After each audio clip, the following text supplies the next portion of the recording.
Pasado alas 10 sa buntag, naabot sa pantalan sa Lapu-Lapu ang mga sakayan na giluwanan sa mga divers. Gidala na nila ang patayng lawas sa Batanon na nabangalan sa dagat sakop ra sa barangay Punta Engaño.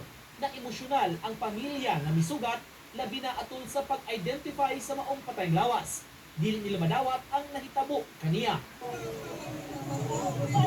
Positibo nila kining giila nga mao ang 15 anyos nga na missing na si Sean Clinton Pedrosa.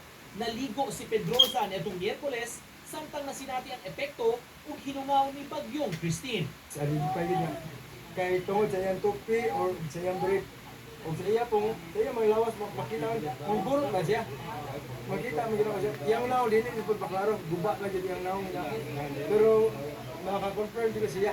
Alas 7 kaganihon buntag sa day 3 giresume sa mga otoridad ang pagpangita pinaagi sa tulo ka team sa mga divers gawas sa mga misaog duna sa mihimo og surface search.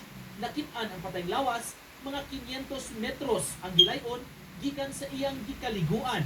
Anaa pa kini sa ilawom sa tubig apan matod sa labaw sa sentro padung nakadtong mulutaw.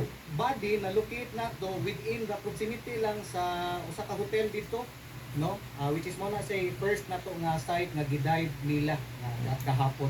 Nag-code lang. Kadong. Wala nagtabon niya naman. Wala.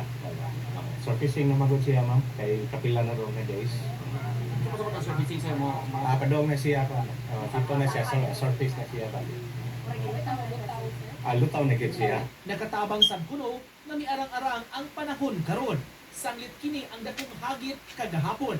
Mapasalamaton sad sila nga nakit-an ra ang patayng lawas sa Batanon. Para tugatag lang o kanang sa mga tagtungod ba nga nagitan ko kahit trabaho sa dapat na to trabaho. Uban ni Marlon Melgazon, Nico Sereno. Balita, Bisda.